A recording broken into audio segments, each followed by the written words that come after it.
Muy buenas noches para todos. Bienvenidos a este webinar de la Sociedad Colombiana de Pediatría Regional Antioquia,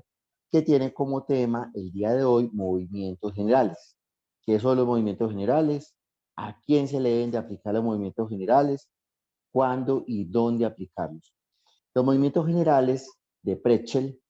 que es el acrónimo, el epónimo con el cual se conocen, es una herramienta para el diagnóstico temprano de daño neurológico en los recién nacidos de alto riesgo. El conferencista de este tema es el doctor Carlos Quintero Valencia. El doctor es médico especialista en rehabilitación de pediatría, certificado en la evaluación de los movimientos generales de recién nacido en México y por la Organización Panamericana de la Salud. Entonces, vamos a escuchar al doctor. En la parte de abajo ustedes tienen la forma de hacer preguntas por el botoncito de chatear y también eh, pueden levantar la mano al final que viene la sesión de preguntas y de respuestas. Entonces, sin más preámbulo, quiero darle la bienvenida a Carlos Quintero. Carlos, ya nos puedes compartir tu presentación.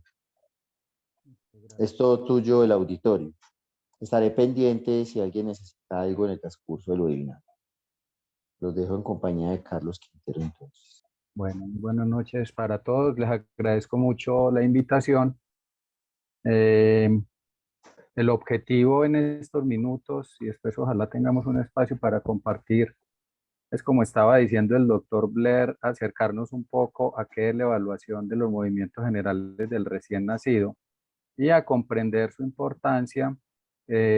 como una herramienta muy poderosa para el diagnóstico temprano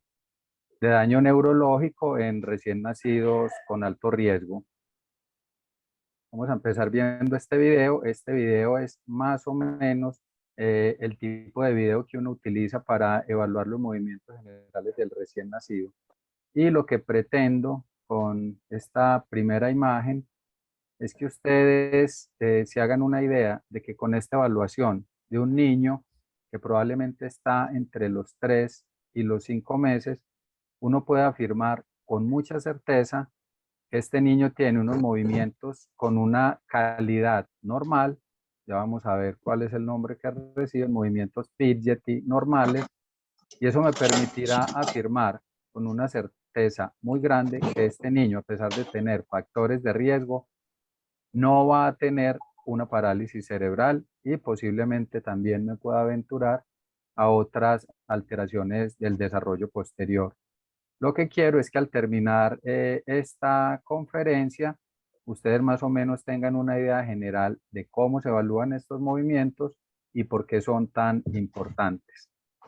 Están diseñados especialmente para el diagnóstico de daño cerebral y muy particularmente de parálisis cerebral.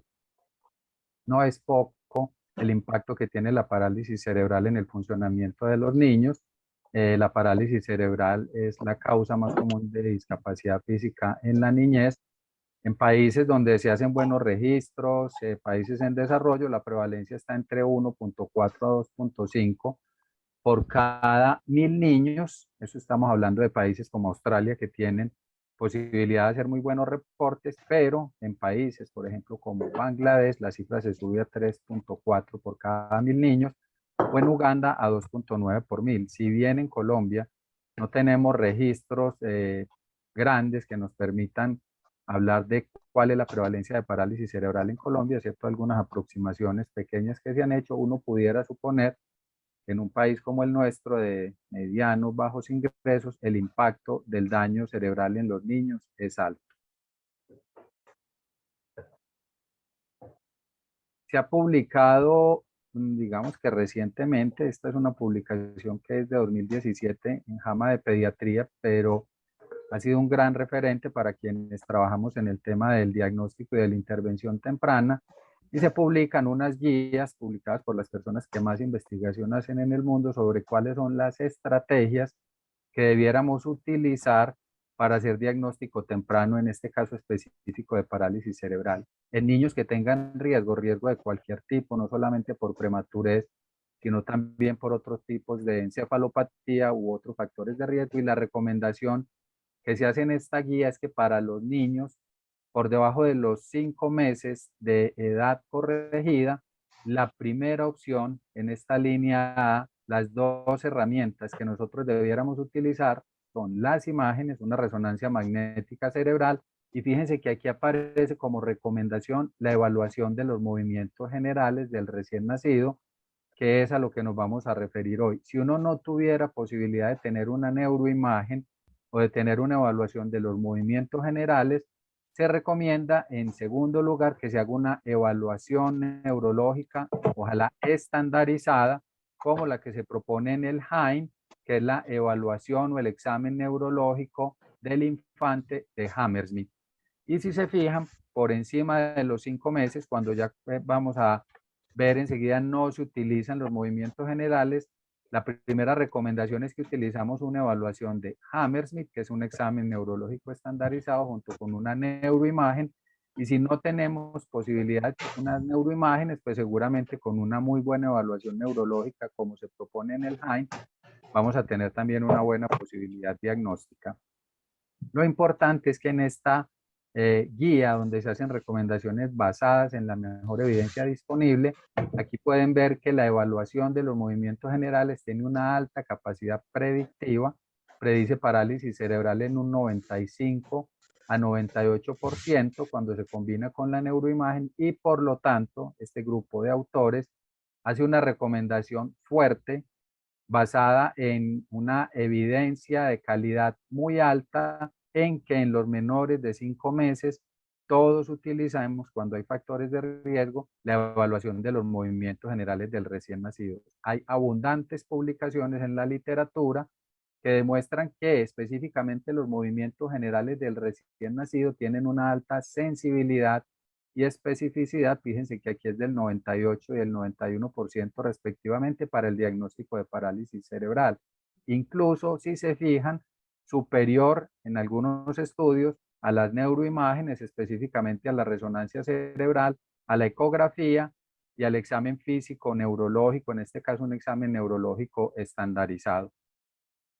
¿De dónde viene esta metodología de evaluación de los movimientos generales del recién nacido? Fue descrita por este neurólogo infantil del desarrollo, el doctor Heinz Prechtel, un neurólogo que hizo grandes aportes a la neurología del desarrollo, que aquí hay personas ya mayores que en algún momento tuvieron la posibilidad de ver Naturalia cuando estábamos niños. Cuando este programa empezaba, nosotros veíamos esta imagen de este señor con estos gansos. Este señor con estos gansos es nada más y nada menos que Konrad Lorenz, el padre de la etología, quien fuera premio Nobel de Medicina. La imagen está porque Konrad Lorenz fue el maestro de Heinz Prechtel. Heinz Prechtel trasegó antes de empezar a evaluar recién nacidos en el campo de la zoología, de la biología, y esto lo traigo a colación porque la metodología que les voy a presentar es básicamente una metodología que utiliza la observación para evaluar el movimiento y la forma del comportamiento a través del movimiento en los recién nacidos, lo cual a mi modo de ver la hace una herramienta poderosa, pero además muy bonita en el sentido de que es un rescate de la observación dentro de todo el arsenal de semiología que podemos tener para evaluar recién nacidos. Hay una propuesta muy interesante con esta metodología, y es que si bien los aportes de personajes como estos dos grandes de la neurología, Sherrington y Pavlov, que nos dan todo el repertorio de evaluación de los reflejos en los niños, lo cual ha sido muy importante, en esta metodología hay un gran cambio, porque aquí lo que se propone es la evaluación del movimiento espontáneo para evaluar la integridad del sistema nervioso central en los niños. Con esta metodología nosotros no tenemos que evocar ni evaluar respuestas reflejas, sino solamente la actividad espontánea de los movimientos en el niño. Pues no hay tiempo en este momento para hablar como de las bases neurofisiológicas, de dónde vienen los movimientos generales del recién nacido. También hay abundantes publicaciones sobre esto, pero sí se sabe que en el sistema nervioso central existen unos generadores de patrones de movimiento, y parece ser que allí, En esos generadores de patrones centrales, desde la vida fetal, se empiezan a generar muchos movimientos y específicamente los movimientos generales del recién nacido. Lo que el doctor Heinz Prechtel descubrió por allá en la época de los 80 del siglo pasado es que el sistema nervioso humano de un bebé genera espontáneamente este tipo de movimientos sin que uno tenga que provocarlos con estímulos sensoriales. Y además se empezó a ver que esos movimientos aparecen muy temprano en la vida fetal. Se sabe ya por estudios de ecografía que a la semana 9 aproximadamente el bebé, el feto, perdón, empieza a tener una serie de movimientos, muchos sobresaltos, contracciones, estiramientos, movimientos respiratorios, pero particularmente hay unos que se conocen como movimientos generales que involucran todo el cuerpo. Y estos patrones de movimiento que se generan tempranamente en la vida fetal, lo que se ha visto es que continúan después de que el bebé nace. Lo otro es que se ha visto que de todos estos patrones de movimiento que ya vamos a ver, no son poquitos, el que parece ser más efectivo para evaluar la integridad del sistema nervioso son estos de los que estamos hablando, que son los movimientos generales del recién nacido. Aquí ven las semanas de la vida fetal y fíjense cómo muy temprano, semana 8 o 9, el bebé ya empieza a tener movimientos, pero aquí ya aparecen los movimientos generales del recién nacido. Hay todo un repertorio de movimientos que va apareciendo a través de toda la vida fetal, pero parece ser que lo que más habla de la integridad del sistema nervioso central de este bebé son los movimientos generales. ¿Qué son entonces los movimientos generales del recién nacido? Son movimientos complejos que ocurren todo el tiempo, o sea, ocurren durante el bebé todo el tiempo se está moviendo el tiempo suficiente para que uno los pueda observar adecuadamente. Involucran todo el cuerpo en una secuencia variable de movimientos de todas las extremidades del tronco y tienen la característica de que aumentan y disminuyen en intensidad, fuerza y velocidad. Tienen un inicio y un final que es gradual y las rotaciones que el bebé hace con sus movimientos dan la impresión de fluencia y elegancia y les dan una característica de estos movimientos que es complejidad y variabilidad. Estos movimientos, aquí en esta gráfica estamos viendo, si aparecen antes del término, se conocen como movimientos del feto o del pretérmino en el caso de que este recién nacido llegara antes del término, pero a partir del término de la semana 40 y hasta la semana 6 de vida postnatal, estos movimientos toman el nombre, lo vamos a decir en su denominación original en inglés para no crear confusión, aunque esto tiene alguna traducción, y es movimientos writing, ya vamos a describirlos. Después hay un periodo entre la semana 6 y la semana 9 en que hay una transición de estos movimientos que se llaman writing a unos movimientos que se llaman fidgety, que aparecen aproximadamente a la semana 9 y se quedan en este recién nacido hasta la semana 15, semana 20 aproximadamente de vida postnatal. A partir de ese momento desaparecen porque empieza la actividad intencional antigravitatoria y ya no hay actividad espontánea que nosotros podamos evaluar. Por lo tanto, nosotros tenemos 5 meses, los primeros 5 meses de vida como un momento muy valioso en el que podemos evaluar estos movimientos espontáneos para hacernos una idea de qué va a pasar con el futuro desarrollo neurológico de este recién nacido. Aquí en este video vamos a ver los que se conocen como movimientos writing o en español movimientos de contorsión, que son los movimientos que aparecen después del término y hasta la semana 6. Son movimientos que si se fijan involucran todo el cuerpo, las extremidades, el cuello, el tronco y que tienen una característica, es como si el bebé hiciera una danza de fluencia, elegancia y variabilidad. Si se fijan, estos movimientos son suaves, ligeros, no son movimientos toscos ni rígidos, que ya nos hablarían de anormalidad, como lo vamos a ver. Este tipo de movimiento en este bebé lo vamos a ver entonces, repito, entre el término y la semana 6. Pero a partir de la semana 9 aparecen estos otros movimientos que se llaman movimientos fidgety o movimientos de ajetreo, si lo fuéramos a decir en español, digamos que el mensaje es entre los 3 y los 5 meses. Son los movimientos que tienen más alta sensibilidad y especificidad para predecir que el bebé va a tener un desarrollo motor normal, y ya hay estudios que muestran también otras implicaciones en otras alteraciones del desarrollo. Estos son movimientos que, si se fijan y comparan con el que estábamos viendo, son movimientos de una amplitud más pequeña, pero también son movimientos que dan cierta apariencia de fluidez. Son movimientos un poquito más finos y movimientos que dan la sensación como que el bebé lo hiciera en distintos planos, como esto, el bebé para y lo va haciendo, si se fijan, en todas las articulaciones, en las extremidades, incluso en el tronco. Estos dos movimientos, los movimientos writing y los movimientos fidgety, nos hablan de que este recién nacido va a tener un desarrollo neurológico normal. ¿Qué pasa cuando el bebé tiene una alteración en el sistema nervioso? Lo que el doctor Prechtel empezó a ver es que los niños que tenían lesiones en el sistema nervioso tenían una calidad de los movimientos distinta. Y se encontró que esa calidad del movimiento posiblemente está modulada por vías córtico-espinales, retículo-espinales, y que cuando estas vías se lesionan, por ejemplo, por una hemorragia, por una encefalopatía hipóxico-isquémica, se pierde la calidad de ese movimiento. Los movimientos ya no van a ser fluidos como los que estábamos viendo en el video, y aparecen los que se llaman movimientos generales anormales,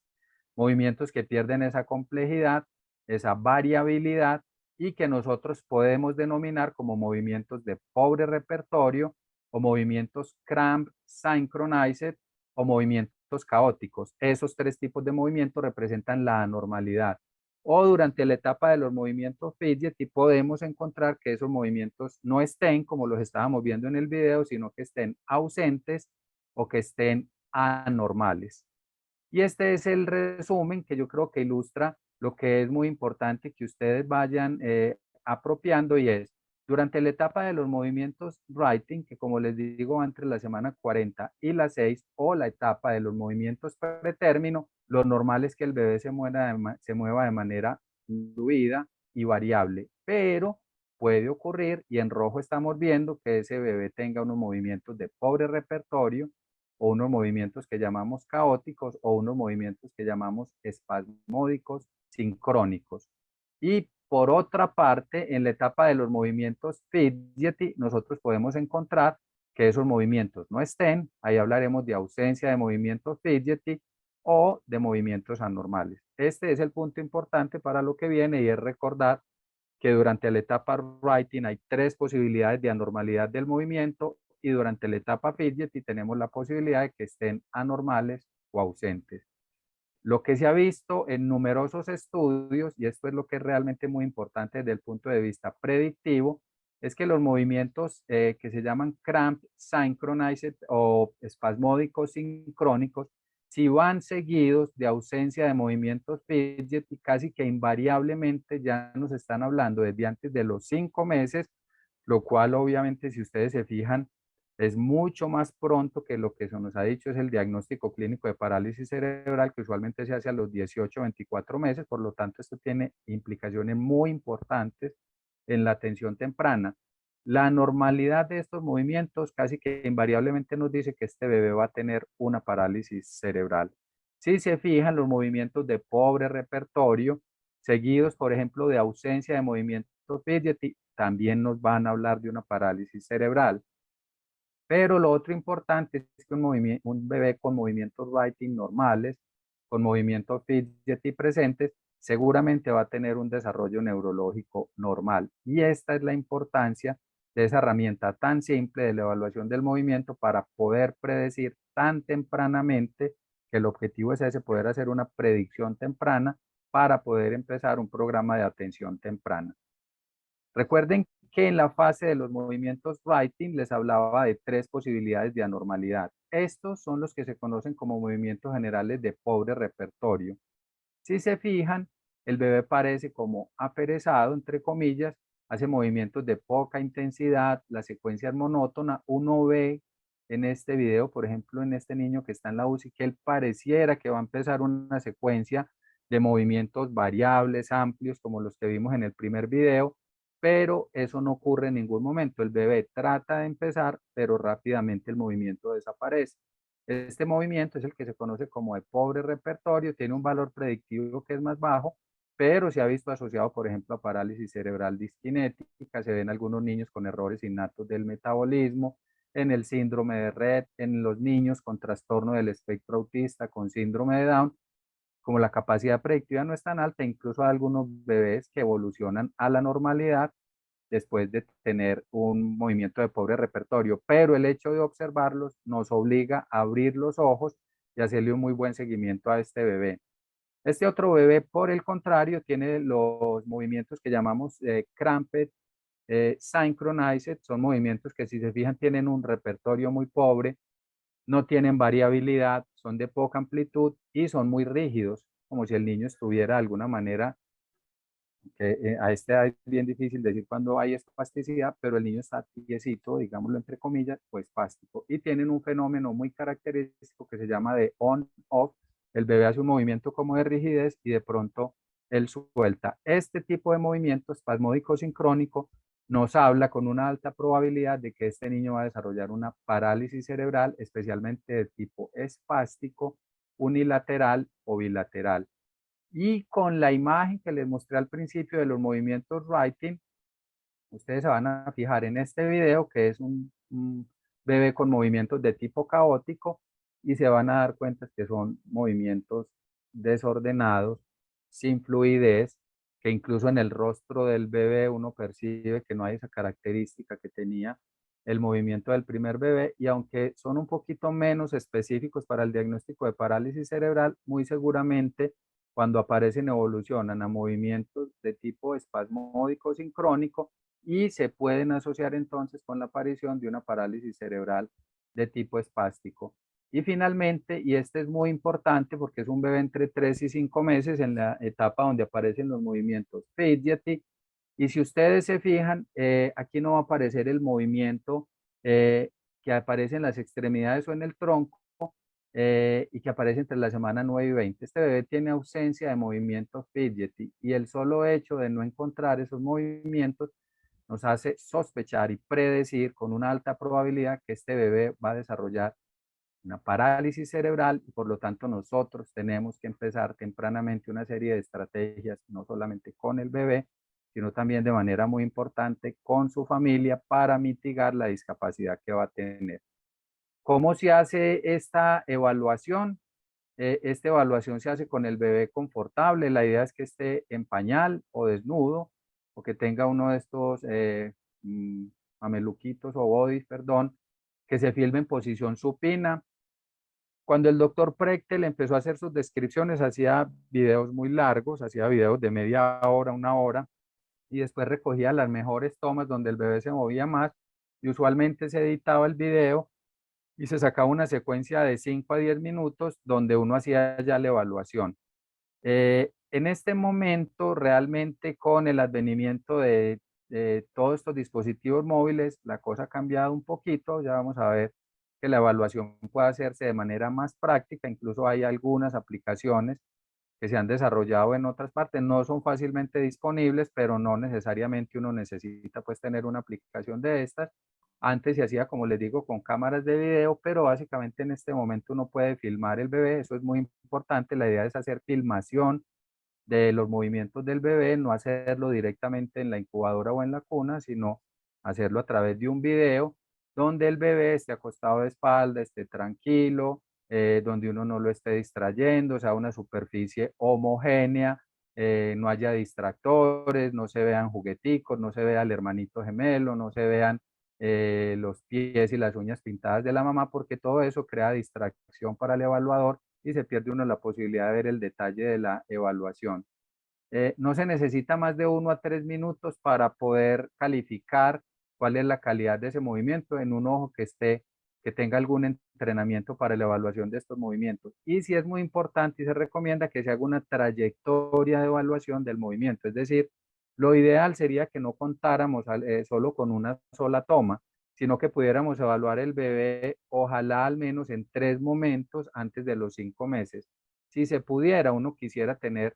un video antes del término, un video en la etapa de los movimientos writing y un video en la etapa de los movimientos fidgety. Y si no hubiera posibilidad de tener esta trayectoria y a uno le preguntan cuáles serían esos 3 momentos el mejor, sería el que es más sensible y específico, que es el de la etapa fidgety. Ojalá todos los bebés con riesgo al menos tuvieran un video entre el mes 3 y el mes 5 para poder evaluar la calidad de sus movimientos. ¿Qué se requiere para poder evaluar los movimientos generales del recién nacido? Hacer un curso de entrenamiento que está dividido en 2 entrenamientos, un entrenamiento básico y un entrenamiento avanzado. Cada curso de entrenamiento dura más o menos unos 4 a 5 días y ya les voy a mostrar quién lo organiza.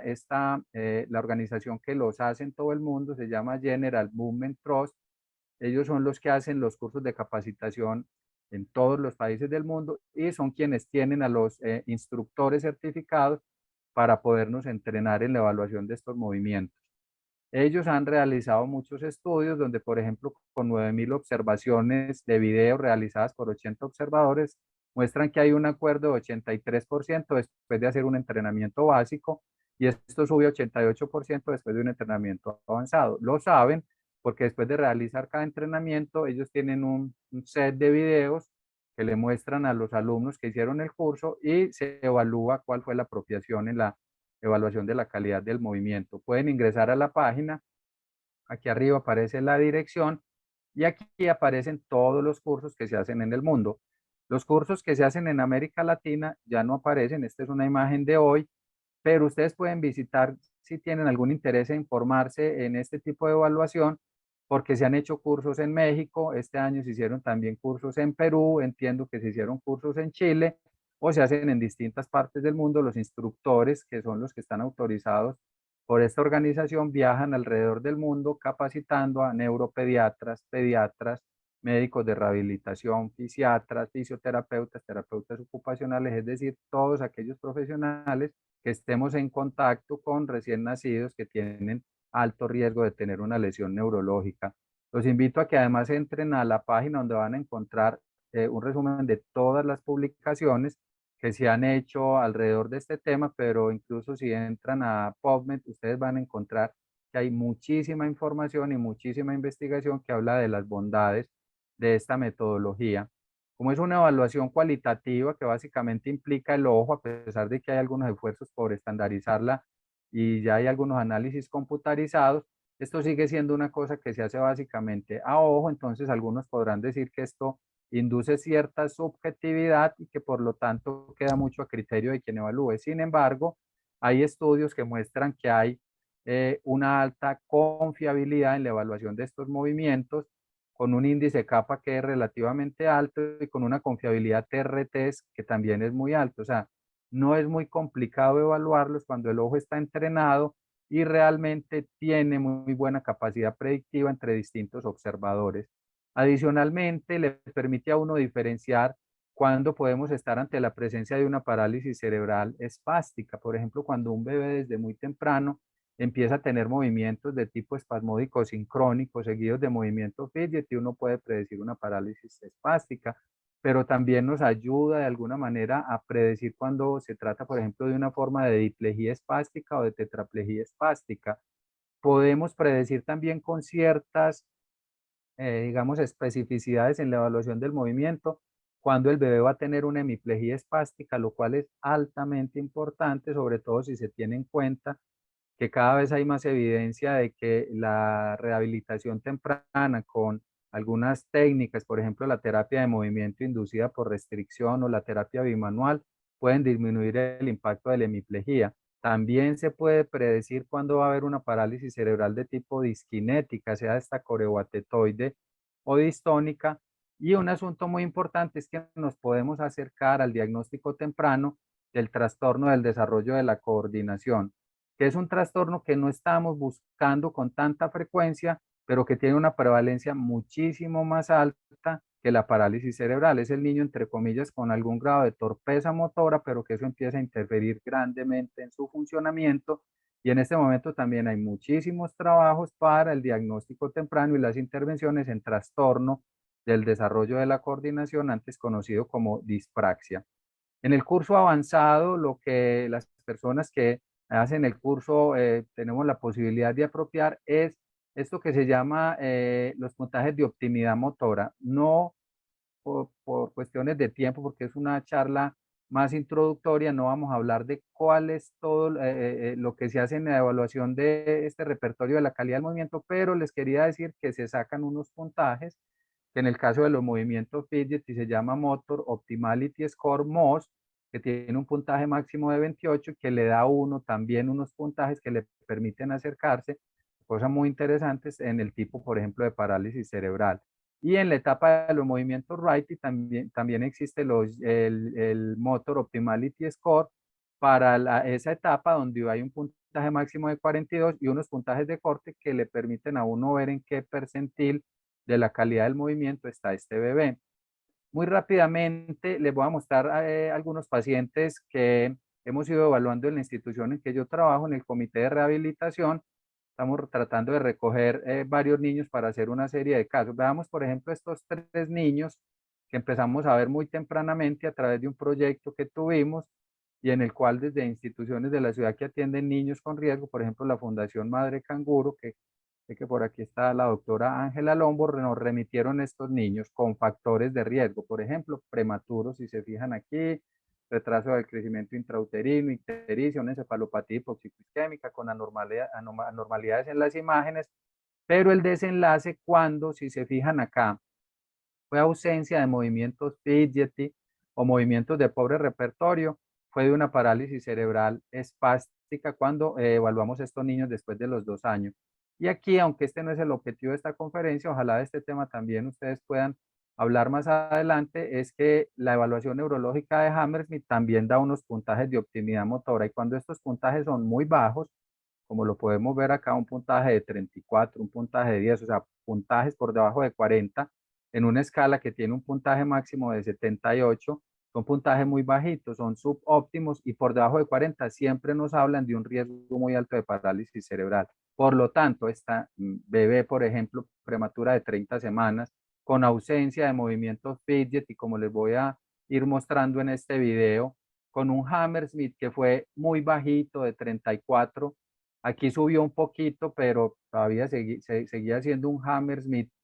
subóptimo. El desenlace de esta niña fue una parálisis cerebral de tipo diplegia espástica, gross motor, en la clasificación de la función motora gruesa de 2, en esa que va pues de 1 a 5.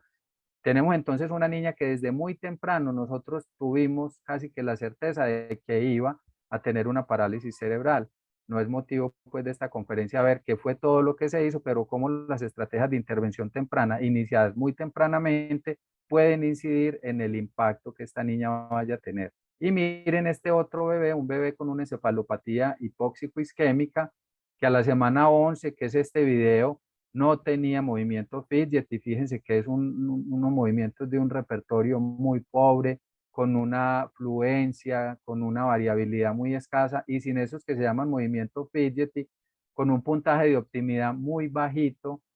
con un Hammersmith de 10, de 10 que es supremamente bajo, este niño hizo una parálisis cerebral de tipo cuadriplegia espástica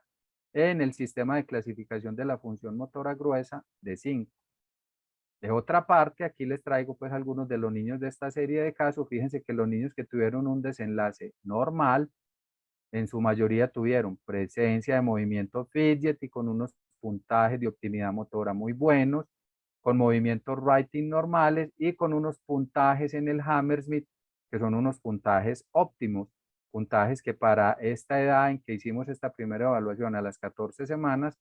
eran unos puntajes completamente normales. Estos niños evolucionaron todos a la normalidad. Esta niña prematura, producto de un embarazo múltiple, por ejemplo, cuando nosotros la evaluamos a la primera semana de vida, que ustedes aquí lo pueden ver, van a ver unos movimientos writing normales, movimientos amplios, todavía no ha empezado pues como su ráfaga, digamos, de movimiento normal, pero ahí empieza a hacer unos movimientos que dan la sensación de que parece una danza. Y cuando evaluamos a la semana 10, encontramos que esta niña, vayan a ir viendo este video, tiene unos movimientos que son movimientos fidgety normales. Por lo tanto, muy tempranamente nosotros dijimos, esta niña seguramente va a tener un desarrollo normal. Eso cambia un poquito la estrategia, obviamente, de acompañamiento. Y este bebé tiene lo que nosotros conocemos como movimientos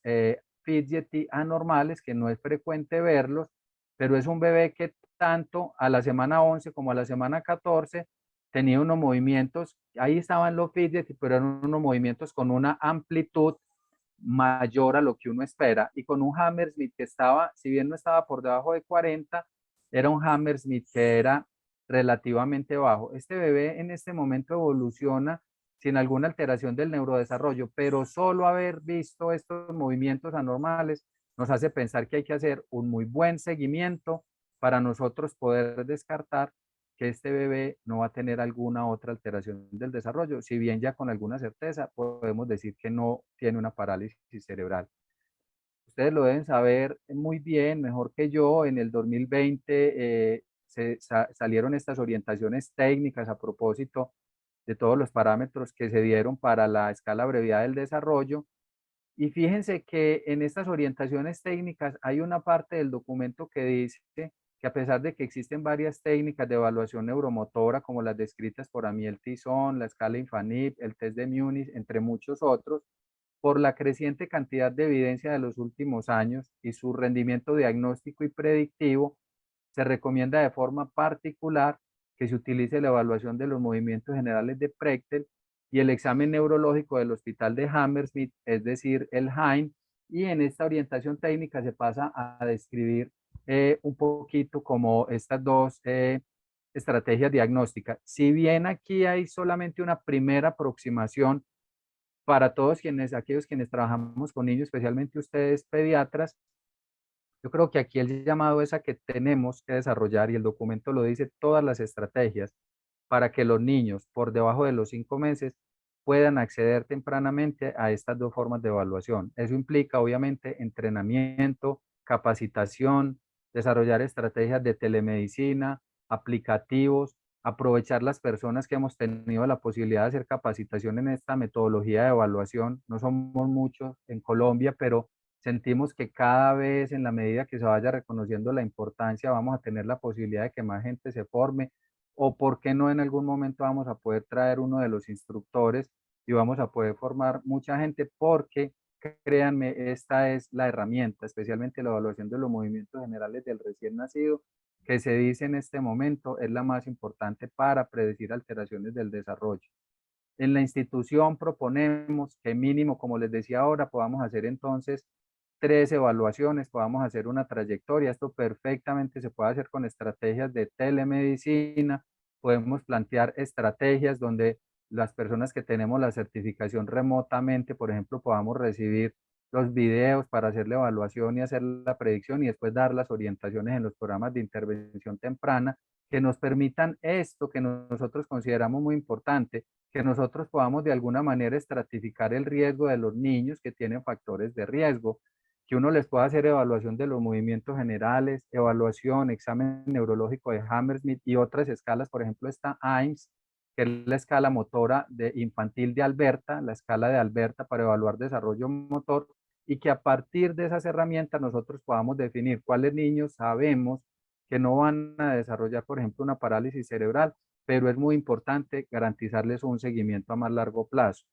Pero también podemos saber cuáles niños probablemente no van a tener una parálisis cerebral, pero los estamos viendo con unos puntajes de Hammersmith bajitos, con una calidad del movimiento que, si bien no es del todo anormal, es por ejemplo un movimiento de pobre repertorio o unos fidgety anormales. Ese bebé debiera entrar a una estrategia de estimulación, es como nosotros lo planteamos en la institución en la que yo estoy trabajando, pero muy especialmente aquellos bebés en los que muy tempranamente nosotros veamos que tienen un riesgo muy alto de parálisis cerebral, puedan entrar a lo que nosotros hemos denominado programas de neurohabilitación, programas dirigidos al niño y a la familia, de los cuales obviamente por razón del tiempo no vamos a hablar, pero qué bueno que más adelante se tuviera la oportunidad también de hablar qué es lo que hay que hacer cuando se detecta el riesgo. En resumen, y para dar tiempo para que podamos hablar un poquito, estamos hablando de una metodología de evaluación que nos permite hacer predicción temprana de parálisis cerebral mejor que cualquier otro método. Es una metodología no invasiva, es fácil de aprender y es costo efectiva. Si bien hay que algunas veces hacer para algunos la inversión de ir a otra parte a formarse, tiene costo efectividad en el sentido de que se pueden evaluar muchos niños a un costo relativamente bajo. La ventaja es que permite detectar tempranamente el riesgo de alteraciones en el desarrollo, no teniendo que esperar a que clínicamente nosotros hagamos el diagnóstico ya muy tardíamente. Nos permite seleccionar realmente los pacientes que nosotros podemos o debemos ingresar a los programas o a estudios clínicos, porque es que no es lo mismo decir que, por ejemplo, todos los bebés prematuros tengan que entrar de la misma manera a un programa de intervención. Eso es muy distinto a decir que los bebés que tienen alteraciones en los movimientos generales del recién nacido o incluso evaluaciones de Hammersmith bajitas son los que necesitan, por ejemplo,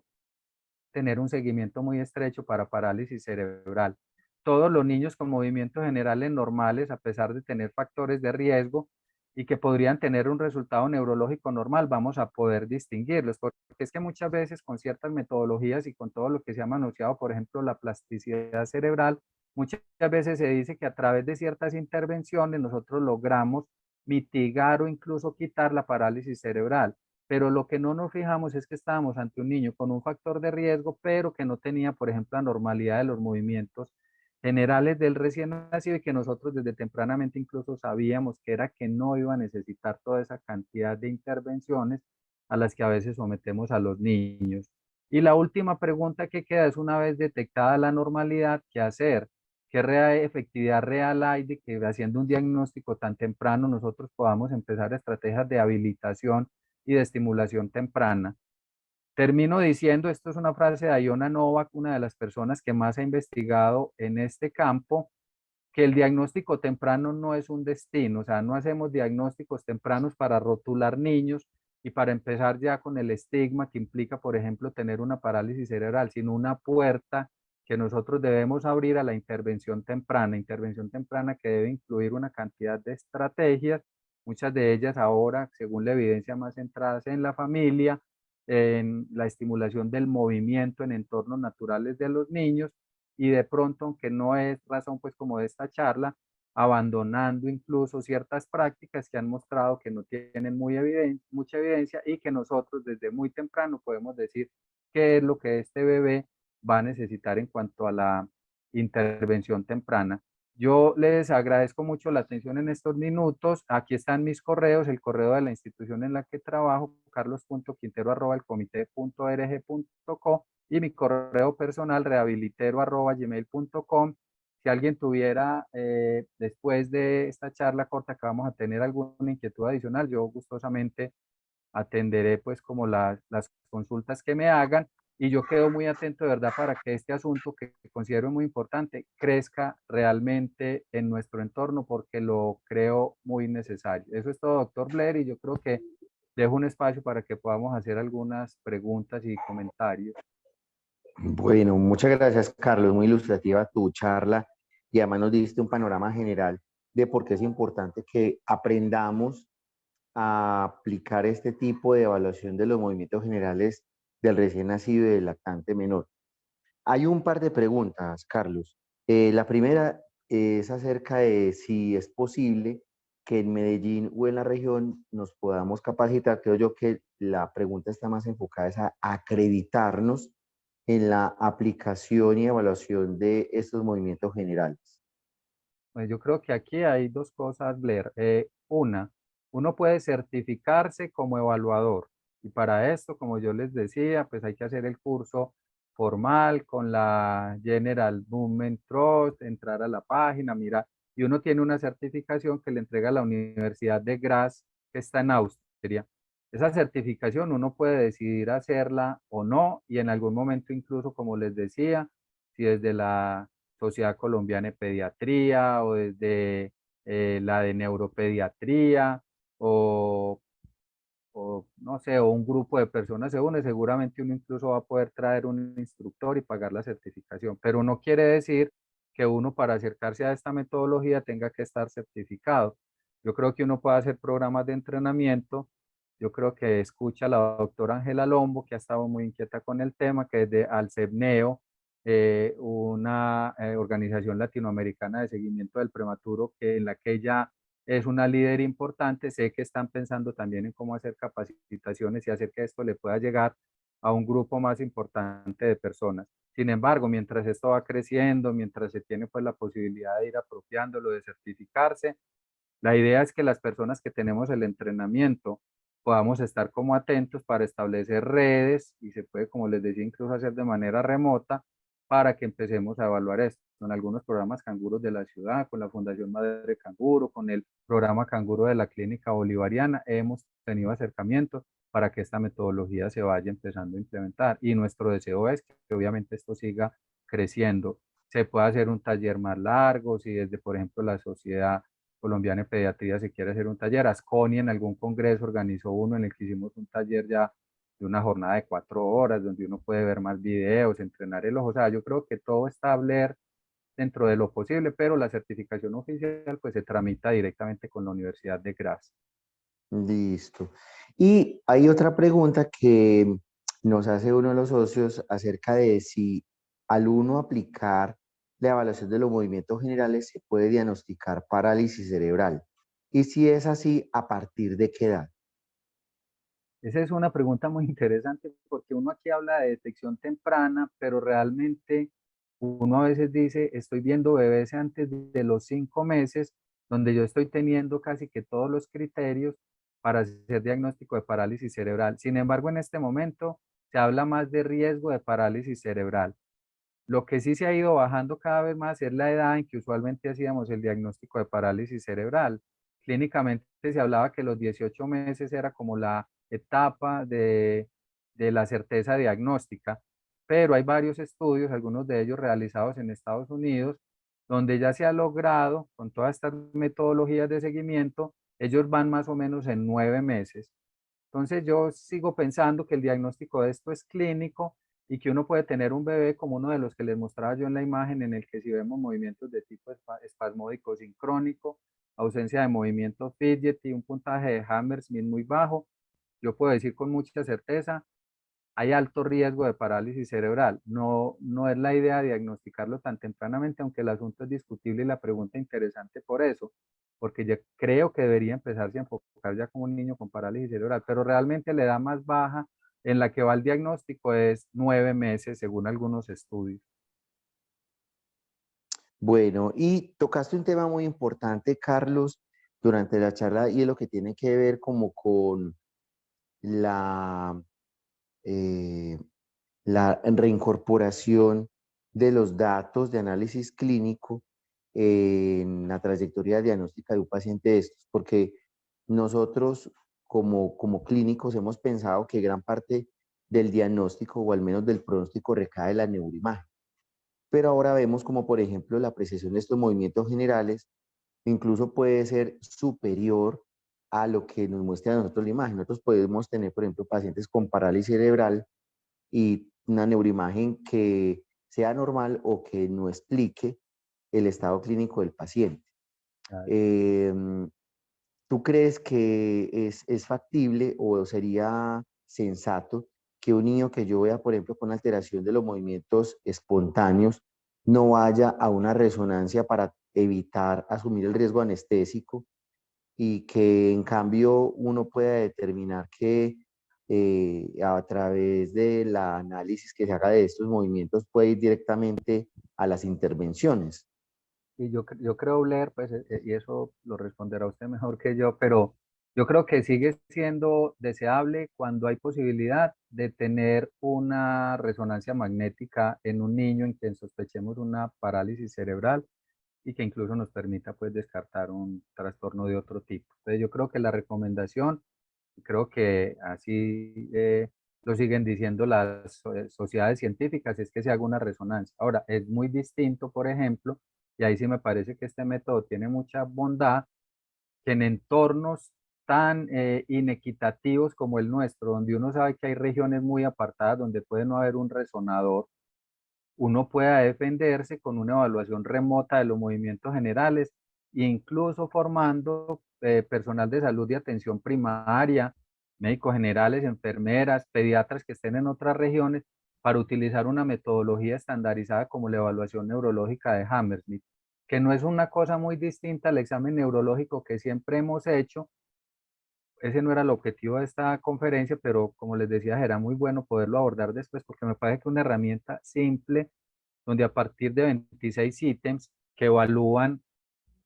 la apariencia facial, el tono muscular, la postura, los movimientos y los reflejos, calificándolos entre 0, 1, 2 o 3, usted va a tener unos puntajes que le permiten que no se le pase nada en el examen y que usted con esos puntajes pueda también predecir con una alta probabilidad cuál de esos niños va a tener una parálisis cerebral. Entonces yo creo que cuando no haya disponibilidad de una resonancia magnética, niños en municipios alejados, en ciudades intermedias donde no haya esta posibilidad, nos podemos defender muy bien con movimientos generales y con el Hammersmith. En una ciudad como la nuestra, yo creo que seguirá siendo muy importante que el neurólogo y que ustedes soliciten unas imágenes cerebrales que nos ayude a complementar el diagnóstico. Con resonancia, movimientos generales y Hammersmith ya estaríamos hablando casi que de un 100% según algunos estudios. Entonces sería muy deseable poderlo tener. Bueno, muy bien. Hay un socio, el doctor Jolenin Velázquez, nos propone que estudiemos dentro de la sociedad científica la posibilidad de hacer un curso de estos. Se lo vamos a llevar como una de las propuestas para el año 2023. Y te agradecemos mucho, Carlos, tu participación, a la doctora Ángela Lombo, que fue una de las impulsadoras de esta charla, y a todos los asistentes. Les cuento que tuvimos casi 100 asistentes en esta charla y va a quedar grabada para que posteriormente la podamos consultar en el canal de la Sociedad Colombiana de Pediatría Regional de Antioquia. Carlos, te agradezco mucho, un abrazo y una feliz noche a todos nuestros asistentes. Gracias por su asistencia. Gracias, Bleri. Hasta Feliz noche luego. para todos. Gracias. Feliz noche. Hasta luego.